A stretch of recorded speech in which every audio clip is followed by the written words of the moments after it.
And we're live on YouTube. It says it's on. It should be. Let's see if we're live on Instagram. Yeah, we'll find out.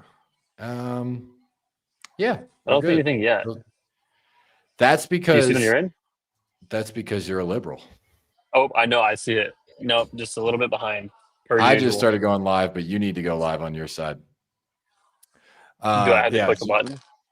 Yeah, you have to go whatever on your Instagram where it says go live and then just hit the go live button. Isn't this funny? We're live talking about how to go live on Instagram. Live video. Shows you how serious we take this.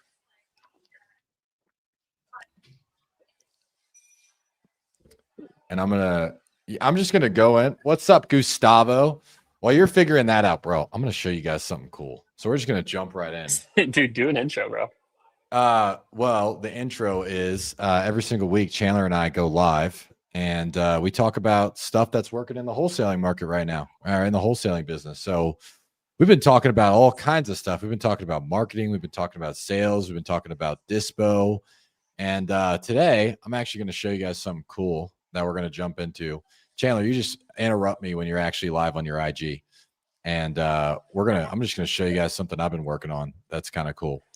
So if you guys haven't been using ChatGPT to support you in comping, specifically for you guys that have teams that you're like your acquisitions managers need to comp on the fly, what you don't want them to do is you don't want your acquisitions managers literally trying to comp while they're having a seller conversation, because then they're not listening, they're not paying attention. And so I created this prompt where I gave it my logins for Investor Lift. I gave it my logins for batch leads. And I just gave it this like really long ass prompt on how to actually comp. And I just started coaching it. And this thing has been ridiculously accurate with our ARVs. I don't use it to give me the cash price. I just get the ARV and then I just throw it into a spreadsheet. But man, like they'll give you a confidence score on each one. So you can bet if it's over a 0.8, it's pretty good. If it's under a 0.7, you might have to go and comp it yourself. But that's something I've been working on. We can play around with it for a little bit if you want. And I don't know what just happened. Now it's not letting me. There we go. We're back. Now it's not letting me see my screen. But yeah, if you want to throw some addresses in there and see how it works, we can play around with that. Did you figure out your Instagram, bro? Dude, someone sent us an address, bro. There's only one reason why it's not live, and you know the reason. What's the reason? The Wi-Fi is just a little too slow, bro. So I'm at a coffee shop right now because I'm in the great state of Washington to drive a car from Seattle to Missoula, Montana, like 8 hours, and then drive all the way back to Denver. Because long story, basically, my girlfriend's mom bought a car in Seattle. And then they're taking their car to their other daughter in Missoula. And there's only enough people to go get. It's like 3 cars have to move across the country. It's kind of a pain in the ass. So, dude, Joey H is gonna he'll do it for you. Joey, can you go pick up a car, dude, and drive it to Missoula? Just do us a favor. That'd be huge, bro. I'm right here somewhere in Seattle by a Toyota dealership. You know what I was talking about is this week I talked to my advanced group about buying back your time. And like for me personally, I don't do laundry. I don't do dishes. I don't cook. I don't do I have a full-time nanny that does all of that stuff. And I was like, man, like all I really focus on is like things that make the business money and then spending time with my family. But what's your dollar per hour that you're spending on doing that? And could you have not just hired somebody to do that for you? I'm going to challenge you a little bit. Yeah. But at the same time, it's like also spending time with family. Oh, you're going to be with them as you drive it. Yeah. So we're hanging out like all weekend together. So it's not like if I was just driving the car and shipping, I'd be like, dude, fuck no. But I'll pay for it. I don't care. But no, we're going up here to hang out. So yeah, that's fair enough. So if you send Joey, to your point, it's like some leads, bro. If you send Joey some leads, he'll call them as he's driving the car, and then you don't have to worry about that. So you just have to send him some of your super hot Facebook leads. Yeah, dude. Text me, Joey, and I mean, help you out if you want it. Otherwise, I'll just show you how to do it. Go to my Instagram profile and you'll get retargeted with my ad to buy the SOP on how to do it yourself for $27. There you go. How to run your own Facebook lead. So, dude, Yep, what's up, man? What's been new? What's working in the bro. market for you right now? Dude, life's good. I'd say this week was the biggest theme that we kept talking about as a group was consistently how to basically overcome people who are just locking up deals at stupidly high prices and preventing us from getting deals at actual prices that make sense. And kind of some of the things we've been working on and talking about is like the follow-up process post contract, right? So like I Yeah. think like what we at least what we've done in the past sometimes, and like this is not like the best way to do business. I'm not condoning this, but sometimes what happens like our acquisition guys will like lock up a deal, usually get the deal on a contract because they're like someone else is going to get it, but then we end up just leaving a bad taste in someone's mouth with the retrade or whatever, right? Yeah. And so kind of what we've been having some success with and getting some deals recently from is sellers who are coming back from other working with other wholesalers that struggled along, couldn't perform, whatever. And so what we've decided to do is just say no to more deals if it's outside of our MAO, but then put them on a follow-up cadence where we stay in touch with them throughout the process and set good expectations with the sellers to basically get them to come back to us whenever the other person doesn't perform. So what we're kind of scorching their earth on is like all the basic stuff you'd scorch your earth on. So like putting down EMD, like reputable title company, like have they done deals, like due diligence time periods, closing dates, whatever, proof of funds, all these different things. But then on the back end, also talking about what the process should look like to actually get the deal done. So it's like, hey, like this is if something doesn't happen by this time period. So for example, if they haven't come out to the property, gotten pictures by this time period, it's a red flag. If you haven't talked to them in a week or two, that's a red flag because they may not. They're probably trying to figure out what to do. Because for us, as soon as we know what's going to happen, here's our timelines, right? So we get the Right. contract with you, and come out have pictures within the next 3 to 7 days. We're going to have a decision for you on it if we're ready to move forward. We're not going to string you along. We're not going to be just like walking through this whole process just to get to the closing day and back out. Like you're going to know within the first handful of days. So if you don't know something like that with the person who you're working with, just call me, stay in touch. And then so we're just going to stay in touch with people at least on a once a week basis once their contract's signed, verifying EMD is done, verifying they're having a good conversation with these people, etc. So that's one of the big things that we've done.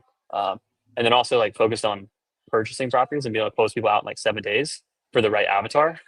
That just goes a long ways. You're able to get deeper deals, and by having private capital or being able to have a good deal flow process to do so, those two things are helping us get some deeper deals. So a couple things we've been implementing and looking at leaning heavier into basically over the rest of the year.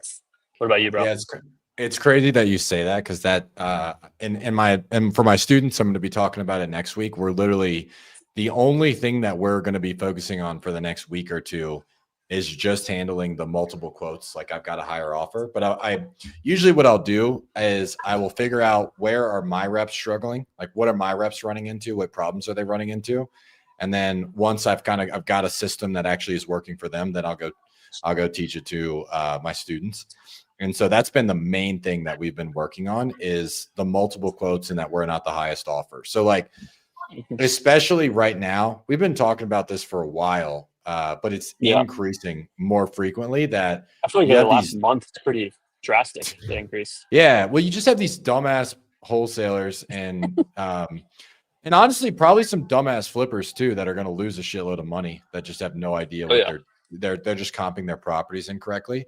So they're going off of properties that have sold 3 months ago, properties that have sold in the spring, which are going to be much different than properties that are selling in the winter, right? Mm-hmm. They're going off of these older comps. And so they're just going to come in higher. And so like we are never the highest offer right now. And so we're going through and we're just focusing on the sales process side, how to still get them locked up. All of those things we're doing as well as like if you don't get it locked up, follow up with them. Yeah.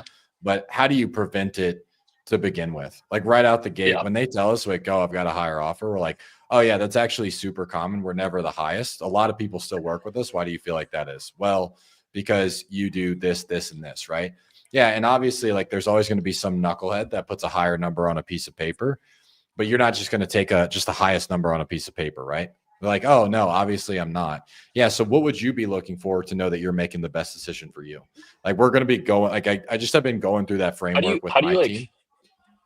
Yeah. structure it? Because like I think for me it's like, do you structure this whole conversation before you give the price and like let them know like, hey, like we're not going to be the highest offer? Obviously you're saying Yeah. it differently, but or you handle that all post price? Because to me, like I could see it work either way. But like, what do you think? Like in your opinion, like what do you feel is working the best?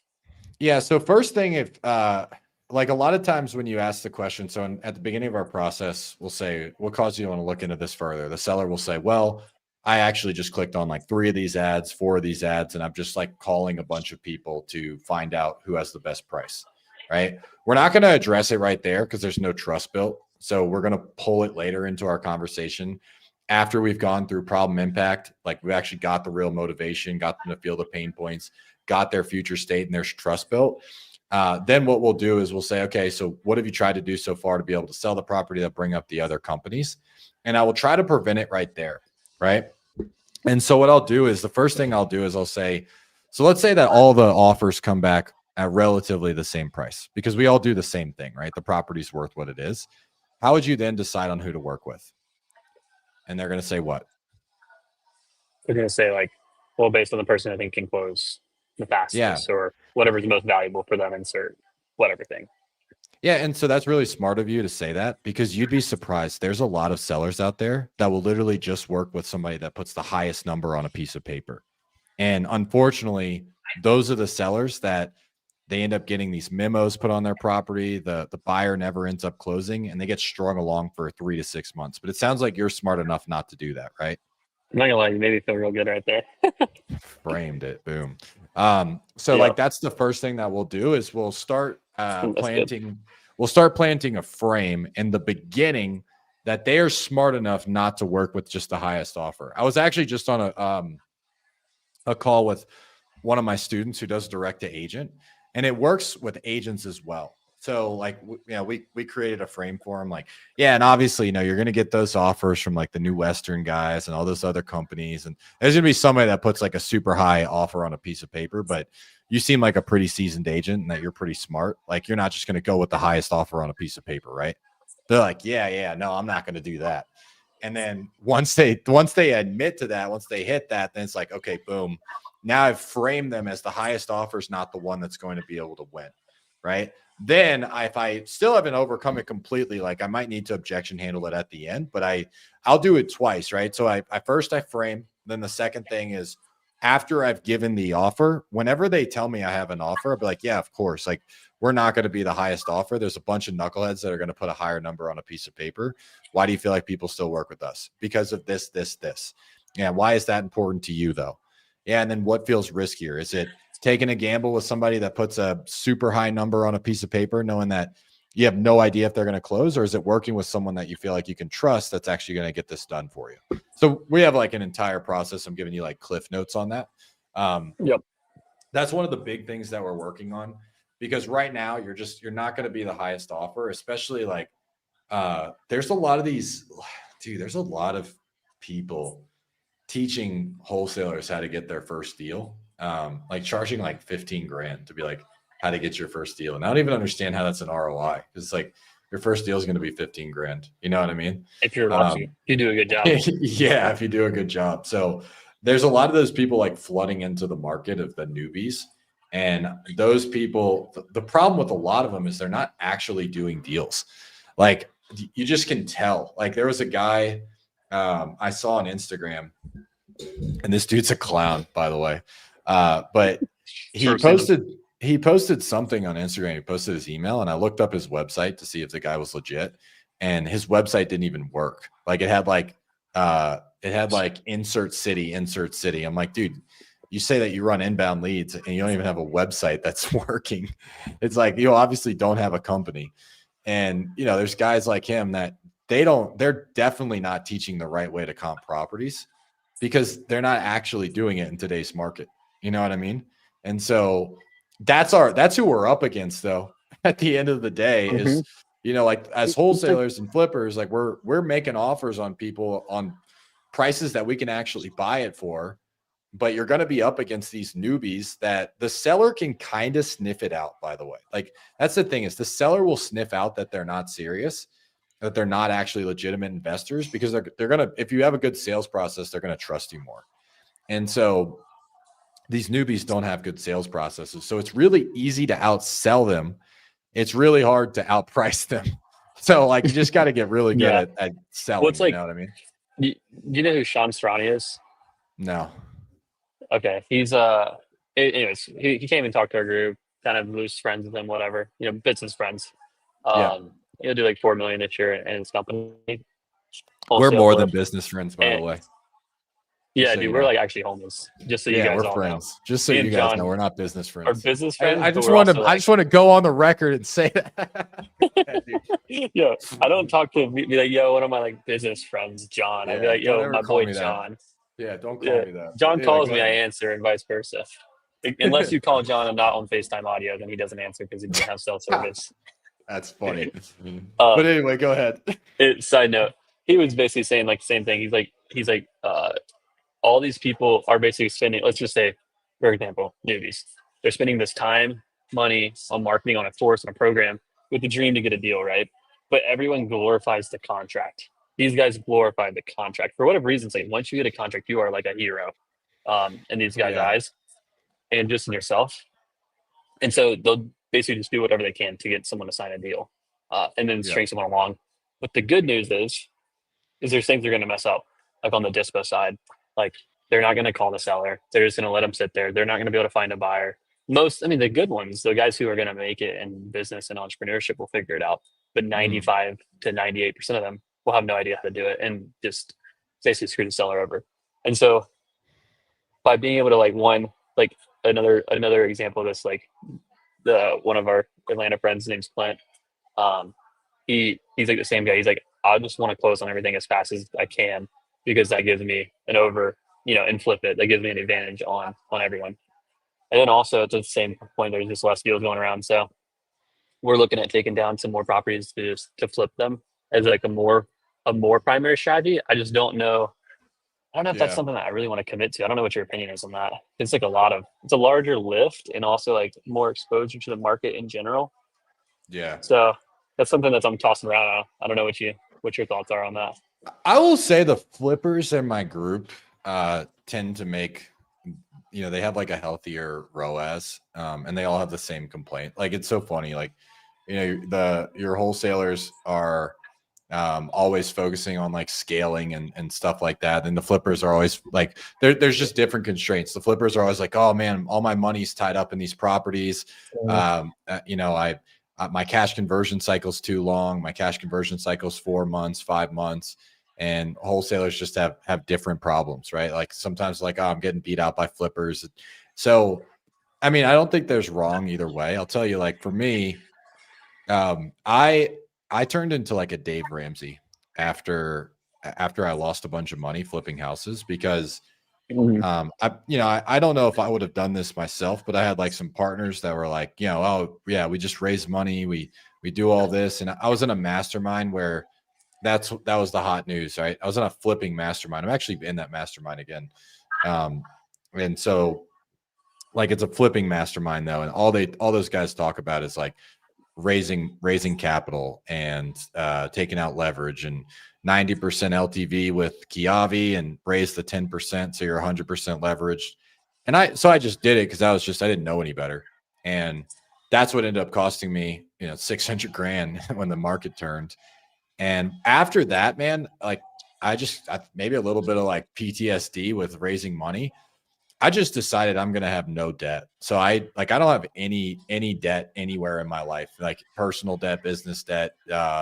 The only thing that I have is I have some mortgages back then from properties that I have as rentals, but they're like, first of all, by this point, I think my lowest LTV is like 60%. So I've got 40% equity in the Midwest where these properties don't really depreciate much. Like when the market turns, they still stay pretty healthy.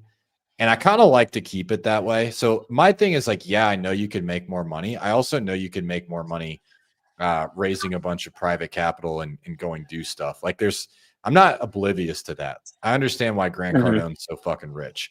You know what I mean? Yeah. But I think for me, I care about like my number one driver for everything I do is like security. I've figured that out. Mhm. Like my emotional driver is security, having security for my family, you know, not having to stress about finances ever.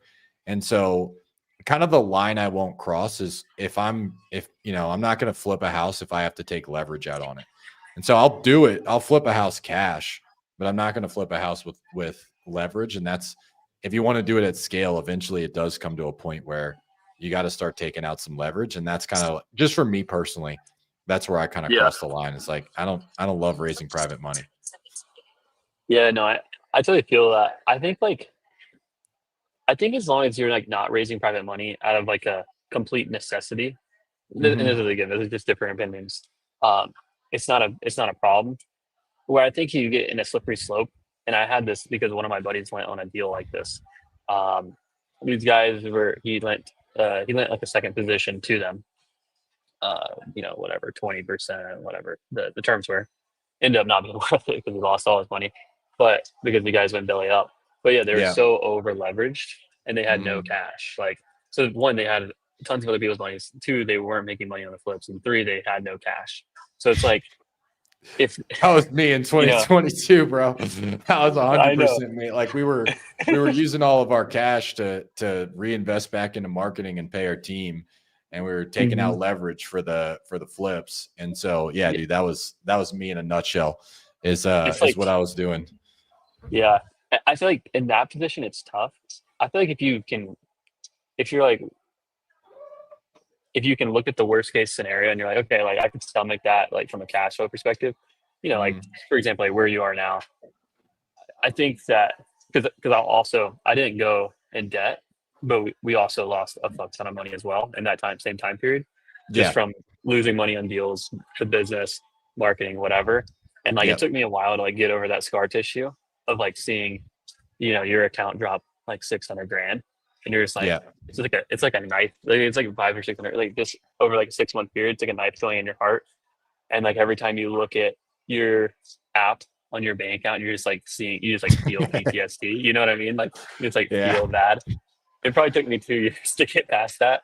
Um, So now you're just and like gonna be like, oh, I'm going back. I'm gonna fucking risk it for the biscuit again. You're not gonna. no, definitely not.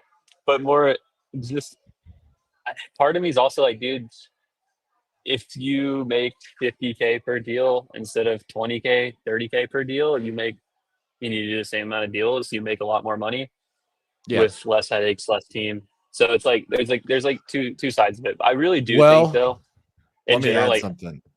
being The okay, keep going.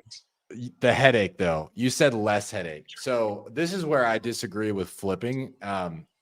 I don't believe that flipping is less headache, so it's less deals and bigger deal sizes, but whenever you're fixing up a property, it's like now you're dealing with project management, you're dealing with contractors, you're dealing with the inspection timelines, getting the draws out and all of that stuff. So as far as a headache goes, I can tell you from when I ran a flipping business to when I ran a wholesaling business, my wholesaling business is less headache by far. And Mhm. I want to talk a little bit later about the formula to running like a stress-free business, because that's another topic that we were talking about in the group. But anyway, I cut you off because I was like the headache thing. I was like, oh, dude, Yeah, flipping it's is a like headache. I think it depends though, because like for example, when we would do flips, you know, I haven't done like tons of full rehabs, maybe like 10 full rehabs, Yeah. but a ton of wholesales, probably like 75 to 80 wholesales with like average 15, 20K per deal. We manage them all in house, Yep. but they're really easy because it's simple. But any of the work we did, because it was in our market where we had a lot of flipper friends, is they would GC our crews and they would just do the deals because they want to keep their crews busy, and we just pay the GC. And so putting that in underwriting and taking a good deal, like a super solid wholesale, and making it a really good flip and cherry picking Yep. them, it really, at least from my experience, it was like I didn't even think about it honestly. I just got a couple update pictures from them. These Mm-hmm. guys will also like flipped, you know, 40, 50 houses a year, been doing it for 10 years. Their crews are good. And so that part of it, I think if you have the right team, it does make it a little bit easier. But if you're going to manage everything yourself, totally would agree it would be a freaking nightmare um, Yeah. from the whole project. I don't even know how to do it personally. I'd have to Dude. because we just use So other people to do it. My buddy Adam, you know Adam, um, he said Yeah, he's yeah, using OfferPad is basically offering their yeah, services. Have you heard that too? dude. I was actually talking to one of my friends, uh, Mhm. and he said that he's heard good things from him. He's never personally used them. And then another, I think you know Jock, right?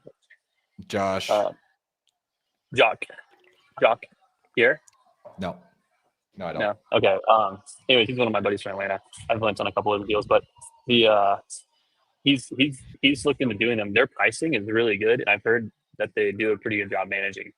That's Um, heard so too. and there's a Heard lot that of people many in times. CG right now who are doing like the nationwide or multi-market approach, and just using them to flip, offer pad Yeah. renovate.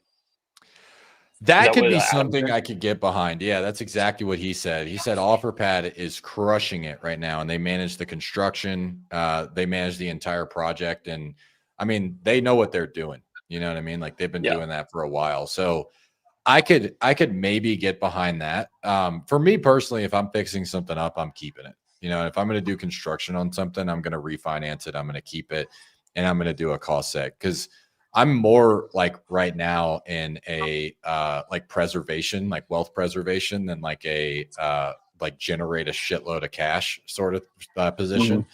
And so if I can refinance it and I could do a cost seg on it and get some tax benefits, like and keep a rental. I am talking to him about that specifically is doing that for some of my rentals because a couple of the markets we went into we're going into specifically for that purpose is the purpose of being able to buy rentals in the area and doing Mhm. some rehabs on those. I'm not afraid of doing that, but if OfferPad has a good reputation, and dude, he's like they're awesome. So Yeah. yeah, like if I had somebody like that, I could get behind it.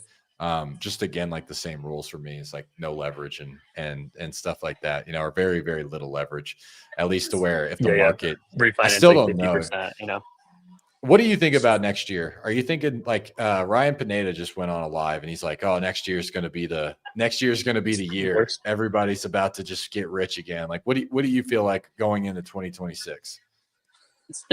Dude, the fact that gold just keeps ripping, which I don't know, dude. I think we're in a weird. I think it's. I think if I always think about Warren Buffett, it's like when people are fearful, be greedy. When people are Yeah. greedy, be fearful. I just think there's like I don't know where exactly we are on that spectrum. And the funny thing is, I was talking to one of my buddies about the market and like what he thinks is going to happen too. Um, and he just bought this like options trading thing. He sold his company this year or the beginning of the year, and he's got nothing to do. So he's just fucking trading options now for fun. Yeah. But he was And like, "Yeah, I went to this getting call." jacked. That's what they all Um, do. They dude, he's they actually take ice he's baths. like, "Dude, I made yeah, just doing Sonic cold plunge, learn how to play the guitar, just random shit." Yeah, exactly. But he joined this group, and the market at the beginning, I think the very beginning of the year, right, it took a plunge with the tariffs, and he said he went Mhm. to the call with this guy on the day that the market bottomed the S&P. And he said the guy on the call who runs the group, who his trading account that he trades was like $5 million, was like, I don't know, this could keep going on for a year. It could keep going down for a year, 2 years, 3 years, whatever. And then that was the bottom. And then it just went straight up from there to Yeah. where we are now today. And so it's like, it's tough to say exactly. I think if you look at the real, like if you look at like what's the next 1 to 2 years, it's hard to say. But if you look at the like next like 50, I can't imagine prices going down or anything. If you look like across the global world, if you look at like LA, you look at like a lot of the higher, bigger cities in like Europe and stuff, it's very expensive to buy homes, very expensive, a lot of these other countries. And so, dude, I don't know. I can't see it getting like cheaper even with AI because of land value. But I don't know if next year is going to be the year, dude. I think that there's still a lot of supply, and if unless rates go down a substantial amount, I don't think people are going to be buying. I think more people have less money today than they've ever had in a long time. Yeah, so this is interesting. The supply and demand curve. This is Redfin. And so Redfin posted this. Are you able to see my screen? Yep. Yeah. So look at the number of sellers versus buyers just in the last, like, look at the gap. And it hasn't really been like this since June of 2014. 2014. Yeah, that was the biggest gap. June of 2014. So 11 But look, years we haven't seen an inventory switch like this. And I wonder, like, we could probably look at that. We could probably run a ChatGPT prompt and have it look at that per market. Because there are some pockets that are still doing fairly decent, but a majority of the areas, yeah, dude, there's so much inventory compared to buyer demand. And then one of the yeah. things that I'm interested to see, because you're more of the marketer, right? Like how you could put it in your marketing is we're at an all-time high of buyer cancellations. And so buyers are canceling much, much more frequently. And that can Mm-hmm. definitely be an ad angle. I know, like, dude, I'll tell you this last week, we just made a little bit of a shift with our PPC campaigns with some of the targets and some of the markets we're going after. But dude, we are getting a lot more listed properties where sellers are like just frustrated that buyers are falling out.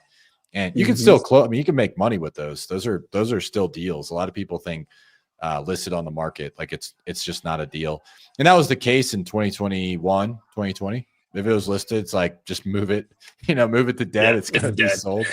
Yeah, Yep. but Yeah. I mean, right now those are definitely deals, and so There's deals to be it's made for sure. yeah, on market, and a lot of it's like because sellers are canceling. I know, like you do a lot of video ads. Have you guys tested anything with ad angles being just, hey, like, look, we're at an all-time high of seller cancellations, we're at an all-time high of inventory, but don't worry, you don't have to wait 3 to 6 months to sell your house. We could do it in the next, 2 weeks. Like, have you done any ad angles like that?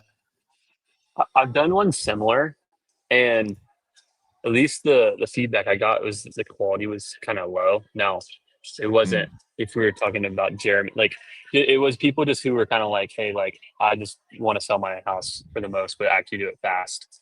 Was yep. the avatar, which is not like the ideal avatar. Hmm. I still find that I still find that the sell your house in 7 days, like fast for cash, and then tie to their pain points. And the ad seems to work just far better from the offer perspective. Now there Yep. is one that's kind of interesting. Is like if you're like that we haven't tested that I want to test, and I'm just waiting for the right person to test it with that like is open to these types of leads. But I'll do it's it. like if your property's been on the market, yeah, dude, we'll do it. If your property's on the market for like 90 days plus, and you just like need to get rid of it like right now, I can help you. I buy houses cash fast. I'll buy your house in the next 7 days for cash. No realtors, no whatever. The basic gist. I think that would do quite well, and no one else is marketing to those people. So, I don't Yeah. think you'd be able to spend millions of dollars on it, but you could spend a decent amount of money on it and definitely make some money for sure on Yeah, I that remember angle. we were doing the Google Trends thing. Sell my house fast is still trending. There's a little bit of a dip in this last Yeah, month, but I guarantee you that's going to be going up. I'll I wonder. back again. Yeah, I wonder I what also the would tell just you sell too my from house like is. a from There like you an go. investor perspective. Like if Hmm. we're looking at investor sentiment of how do people feel right now in the market, I run these like lead magnet ads that we've been talking about a little bit, John. And the things that seem to be working is based on deals not selling, um, how to actually like become more profitable Q4, and then like efficiencies. Any kind of growth stuff, like hey, like grow your sales team, hire more people, how to scale, like that shit's not like no one's interested in that right now. Not I no one, of agree. course, but way less. Yeah, you're so Ren came and did a talk to my group about scaling. I was like, hey, let's talk about scaling because he grew his last company really fast, right? Mhm. And that was one of the things that he talked about a lot was like, it's not about scaling, it's about growing comfortably and profitably. And I do see more people that are interested. I did a poll because I did a call with my advanced group, and I just asked people like, who here, type in a one in the chat if you are trying to just scale your company to the fucking moon. Like you just want to get to like 500K, 600K, $1 million a month. And there was not a lot of people. It was like, who here is just trying to buy their time back to be able to enjoy time with their family, like maybe go on vacations and stuff like that. And everybody's like one. And so Yeah. I'll tell you, this is one of the things I wanted to talk about is the formula that I've found because I only work about 5 to 10 hours in my business a week, right? Depending on where we're at. So like this week, we haven't hit our contract goal this week. So I'll probably be hopping on later today and tomorrow to help lock up some contracts, just so we can, stay consistent with our 4 contracts a week. But most of the time, like I would say 9 weeks out of 10, I don't even have to jump in. My team just brings in the 4 contracts. So all I really do is the L10. I do the sales management calls where I go over their KPIs in the morning. And then I'll do like a pipeline review with Dispo. So that doesn't take that much time. And this is the formula that I'm curious of what you think about. My formula that I've found just to be the easiest is 1, high quality inbound leads that convert, 1 out of 6 to 1 out of 12, right? Like the very, very high converting channels. No lead managers. So direct to acquisitions, no appointment, no lead, no setter closer model, just direct to acquisitions. And then No follow-up having a specialist either. dispo, no follow-up specialist, just having acquisitions. It's another person to manage. And think about it like this. If your acquisitions team can handle 5 leads a day per person, right? So that means each person is going to be able to handle 20 leads per week. And then those 20 leads should be able to bring in 2 contracts per week, right? And then you want to do 4 contracts. You want to get 4 contracts a week, have 2 reps. You want to get 6 contracts a week, have 3 reps. As long as you can keep them accountable to actually hitting the 2 contracts each, and you're helping them convert, then like really the only thing is, how do we get them, 40 leads a week? How do we get them 60 leads a week? And so you have to have a dialed in agency or a dialed in marketing guy to be able to do that. But like for me, I have Lane, and for you, you run your own marketing, and your marketing's fucking awesome. So like you don't have problems with making sure you hit a certain lead goal. Once you have that, it's like, okay, now I just have the conversion goal. I don't want a bunch of people to manage. And so I think like a lot of the people that are doing, if you're trying to just buy back your time, if you're just trying to have like a really quiet, simple, profitable business, I find just inbound direct to closer, right? So closer, 1 call close. Dispo does underwriting, and you have a Dispo manager and a director of closing, somebody that their entire job is just to keep the deals together, like, so that's where a lot of the noise comes from. And where I see owners like pulling their hair out is they're getting involved with every little detail of the deal. So they need to evict tenants. They need to schedule showings. They need to basically the little bit of the TC work, but also the problems that come up with the property. If you can get that off your plate and you can bring somebody on with a salary to do that part, your business is pretty quiet. So like the way we run is, our minimum target is 4 contracts a week. A lot of times we get 5 or 6. Our dispo, they have to sell roughly 1 a day to keep up with the acquisitions team. And then we have director of dispo who manages those people, manages the dispo. He has his own executive assistant, and I have my own executive assistant. So like I don't check my email. I don't do any of that stuff. So my business can stay very quiet. I get a lot of my time back. I'm able to run it and do 6 figures plus a month, but just stay profitable, have like a very quiet, easy, peaceful business with that model. And I think people are getting away from, I want to text, a million people a month. I want to cold call. And then you're managing cold callers, you're managing setters, you're managing, your acquisitions team. You're also doing TC. It's like that's why people are stressed right now.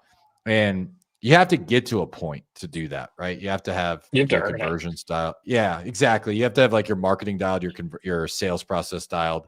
Then you can hire the right people in place. Something I'll add to this is like, and bro, like obviously like you're gonna agree with this, but how many years did you work like 80 hours a week? Like a lot, right? Gosh. Like several, yeah, like a multiple. year and a half, 2. Yeah. 2. So yeah, exactly. Same for me. About like 2 years, 2 years, and it went like 60 for a year, and then like it kind of got all the time back. Yeah. Not at once, but you know what I mean. Like, yeah. And so like you earned it, and I just think like just as like a caveat to a lot of people. So, and the reason this is fresh in my mind because I was talking to a guy yesterday about this. He was like, "Hey, how can I help get my marketing better?" I was doing like a marketing audit for him, and I was like, "Bro, your marketing is great. You're getting leads for $50. You've gotten 5 contracts for 10K. It's $2,000 a contract, but you've only sold 1 deal for 4,000. You're canceling all of the rest.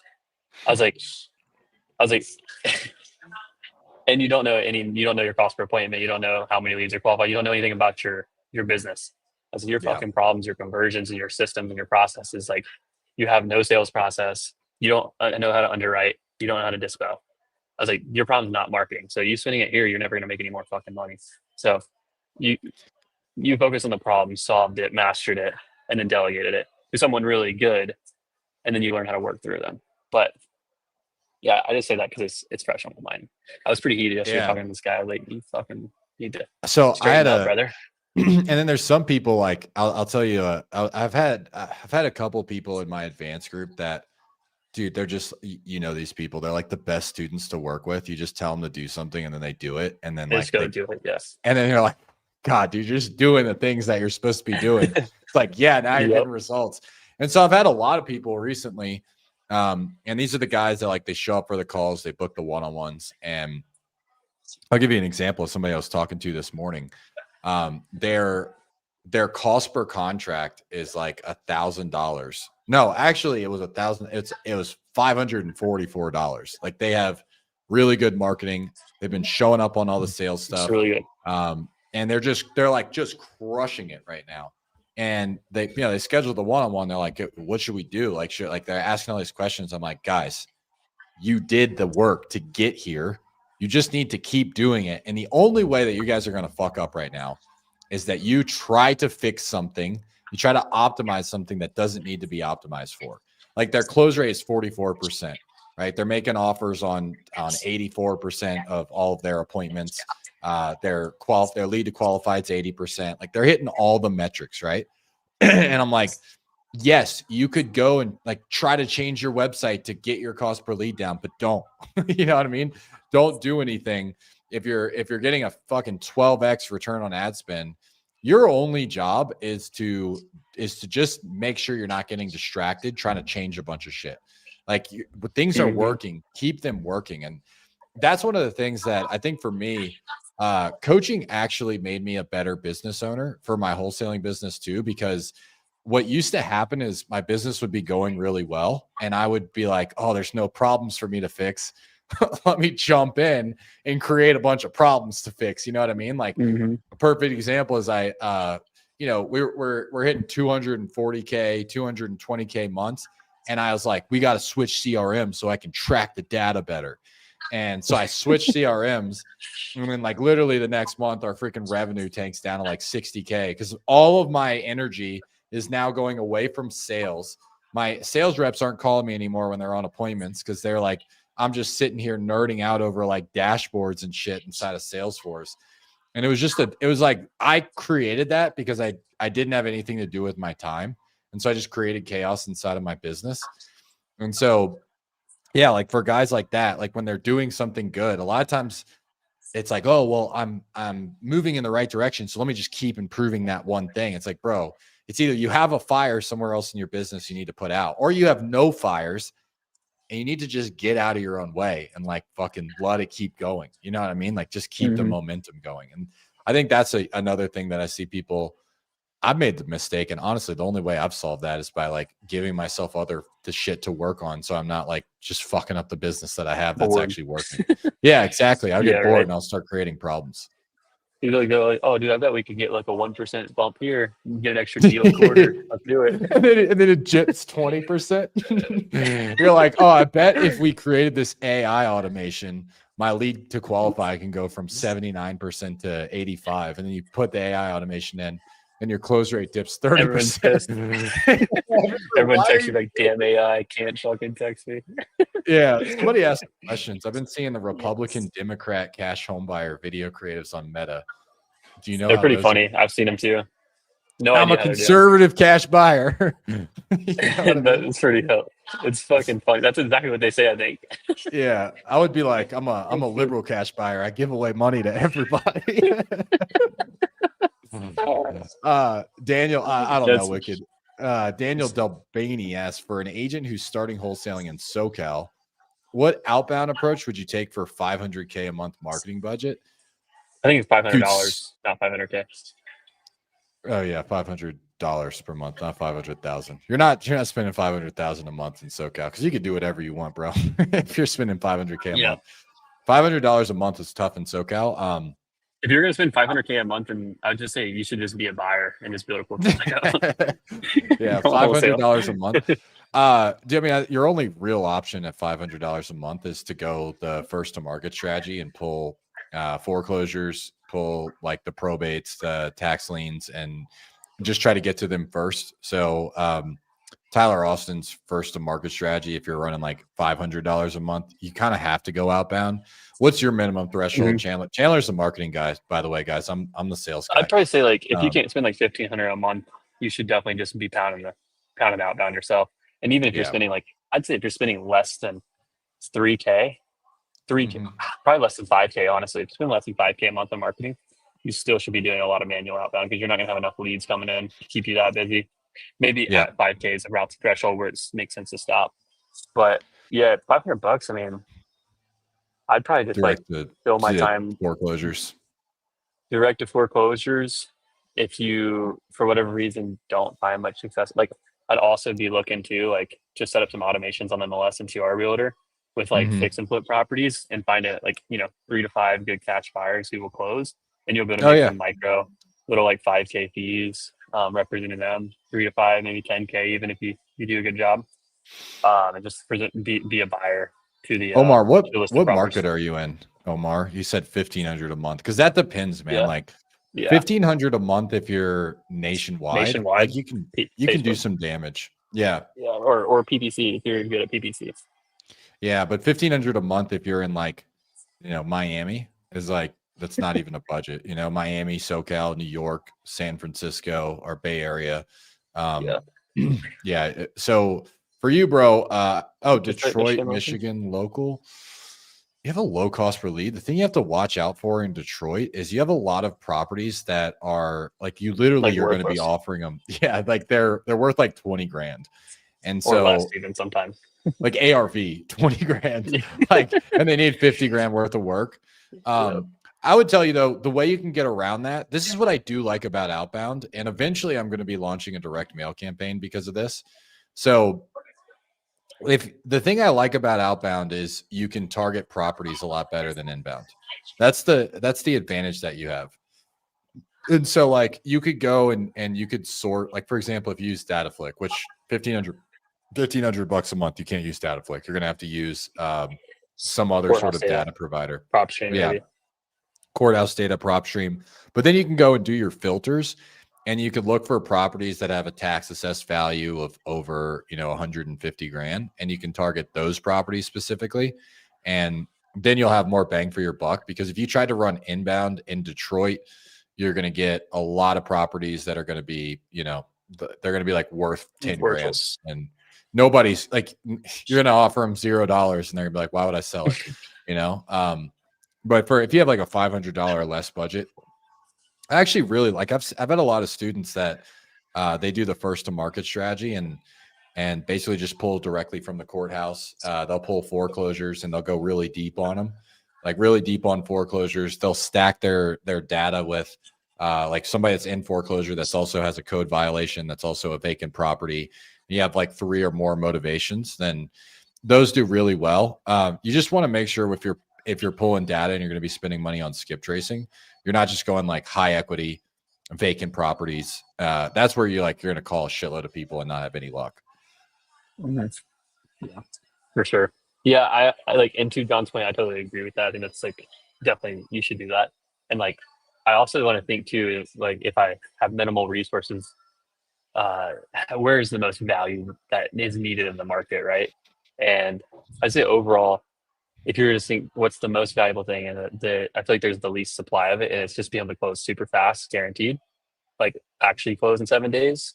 And so from a side point, if you don't have much marketing budget, is get with some people who are cash buyers that are actually legit and build that out, because you can do deals very easily just skimming Facebook groups, going on the MLS, or even if you do find something in this area, you're able to just actually perform on it. I just like a small caveat, like I would focus most, like 90% of my energy on 95% of my energy on outbound. But if you can get just a couple people in your neck of the woods that you know that can perform, that are actually really good, then you do have a little bit more value you can add to the group.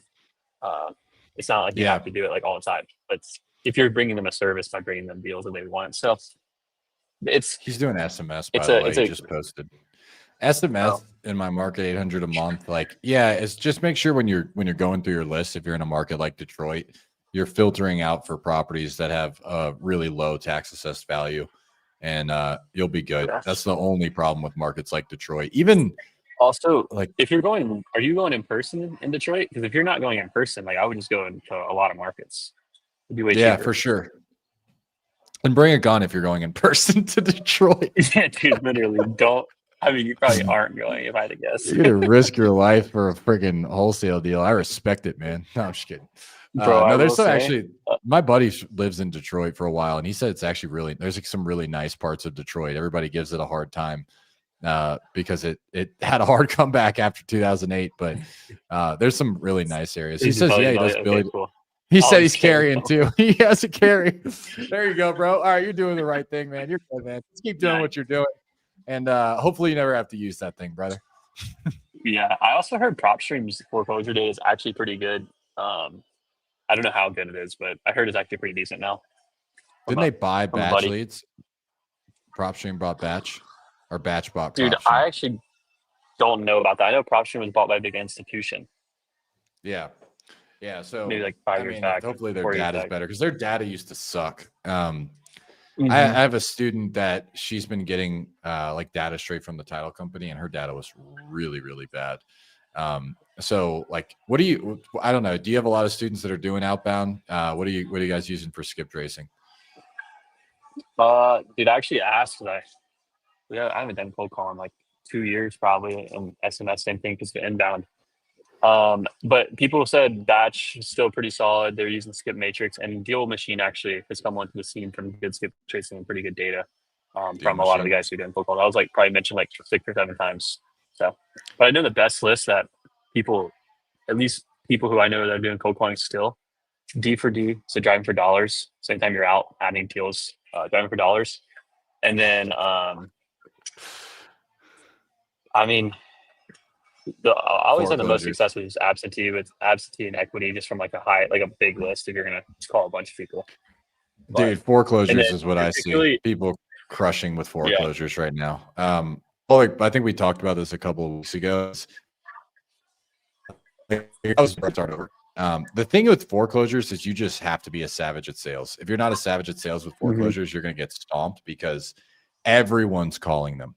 You know what I mean? Everyone's calling foreclosures. And so you have to have like a really good pattern interrupt at the beginning, really good at objection prevention because they're going to say, I'm working with an attorney, I'm doing a loan mod. I'm going to get money from my family. They're going to hit you with all those objections. So you got to get really, really good at them. But as far as a profitability standpoint, I've never seen anyone more profitable than profitable. someone doing foreclosures. Yeah, You know what I mean? yeah, I will agree with the sales piece.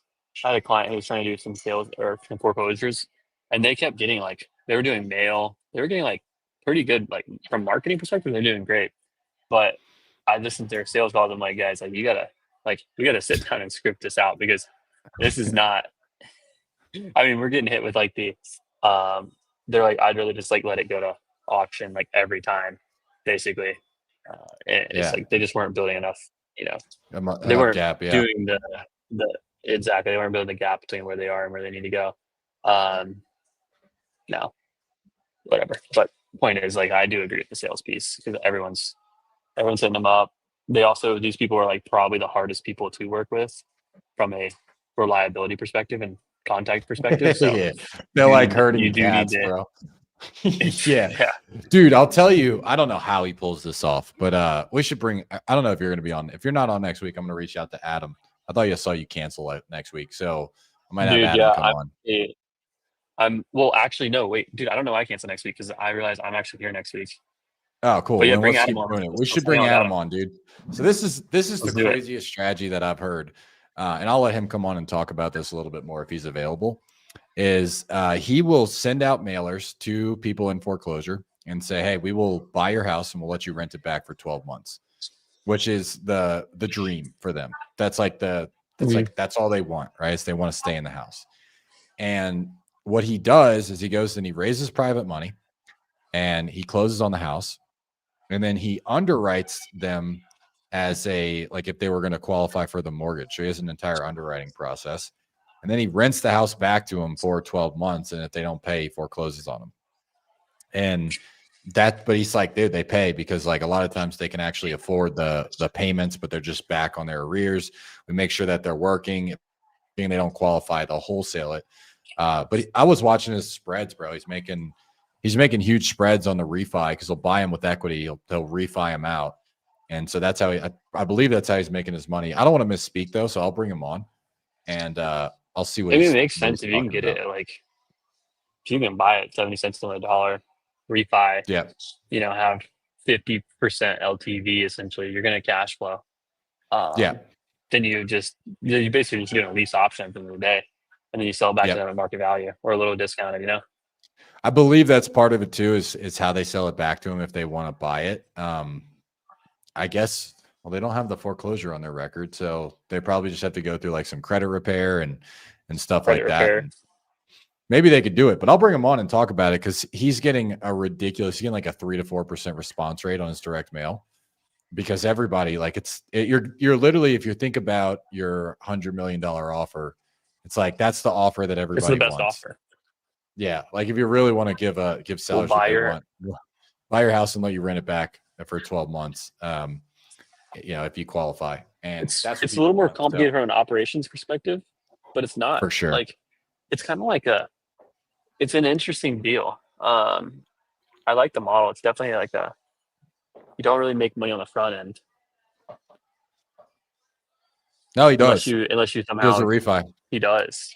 Yeah, so he refis it. True. So he's cashing out on the refi. Yeah, so he's tax free, which is even better. Yeah, I'm just the laziest wholesaler ever. Like, I just like, how do I make the most amount of money with the least amount of effort? And once you have a good sales process and you have your marketing down and dispo, it's like, okay, now I have the benefit of being lazy. And so I'm just going, high converting inbound leads. And then I go direct to closer. So I'm just managing one sales team. Then I have a director of closings that manages my dispo manager and his executive assistant. And they take care of everything on the back end. And so like, that's been like all right, I like this. This is where I actually like the business is I just get to focus on sales every single day. And that's what I've realized for me is if I can just sit in the sales seat and I can just help my sales team close more deals, then this is like the best business ever. You know what I mean? When I'm starting to like go in my CRM and creating all these like workflows and dashboards and marketing KPIs and stuff like that, that's where I'm like, dude, why am I even doing this stuff? You know what I mean? And so now I just have all of that off I just do the thing that I like to do. Yeah. See, that's where we're slightly opposites. And not that I love I do love nerding out the CRM, but I'm more of what's the opportunity here? Yeah. Like, how can we like 10x this bitch without spending another dollar? I like that too, but you're kind of you're a nerd though. You like, I'm definitely a nerd. Yeah. You like marketing. You like, you're a cipher, stuff like that. Yeah. Yeah, exactly. I'm like, how do we like make this more efficient? Yeah. And I'll still look at that, but a lot of times that's taking out things, you know what I mean? So I've found like the way you can be the most efficient. So this is an interesting thing that I've found working with a lot of students and getting to see everybody's KPIs is every time you add a step in your process, you're less efficient just in general. It's like an assembly line, you know what I mean? And so like if you have this would be the worst case scenario is every time a lead comes in, you have somebody call them and ask them like 3 questions. And then after that, they go to an SDR and then the SDR has to call them and the SDR asks them questions. And then they go to an acquisitions manager and the acquisitions manager calls them and then they call them back for the offer. So like 4 calls, because every single one in between those calls, you're going to have drop off. And so like I've noticed as far as an efficiency standpoint from a sales process, if you can have the closer answer the phone, bring them through the entire sales process and give them an offer on the phone, you have your qualified lead to appointment is the highest. Your appointment to offer is the highest because it's a 1-call close. And then your offer to contract is also the highest because you've built all of that urgency at the time that you give them the offer. So what I see a lot of times, which is like, this is a huge flaw I see in people's sales process, is they will build all this urgency, build all this motivation, get their future state, and they'll go, all right, cool, I'll call you back with an offer. And they call them back like an hour later. And the seller's, thinking about their freaking dog, taking them to the vet and picking up their kids. And they like completely forgot about all the reasons why they really want to sell, all the urgency, all the motivation, everything, And so your close rate just goes down way down just because you're not giving them the offer at the time that they want it the most. And we're the only industry that does that. Can you imagine any other industry? Like you go through a sales process, like to buy a software, and they get you like all hyped up about it. And then they're like, all right, I'll call you back to let you know how much it costs. They don't do that unless they absolutely have to. But ideally, they have everything pricing structured that way to begin with, So Give it to anyway, call. And ran about sales process. But that's how I've always found like efficiency is just taking out all the unnecessary shit. That's literally, I'm consulting this company to like, they do like 5 million roofing a year. I think I told you about it, or I might have talked about it once on here before, but we just went through and built their entire process for the sales side. And it's the same thing. It's like, how do we remove all these unneeded steps of like people going to the house, like, cause they do a lot of door knocking. So like people going to the house, people leaving the house, them coming back, having like all these conversations, and then like basically making each time we talk to the homeowner more effective, more efficient, and doing it like, dude, these guys don't even have like, they don't have a sales script. So it's like just getting that down. Like, that's crazy. Because if you don't have a sales script, you don't know. Yeah, you don't know anything. All right. Well, we'll see you guys next week. We might have a guest speaker on next week or a guest, whatever. We might. Just later, guys. Another guy in the Zoom call. All right, peace. Exactly. Bye, everybody.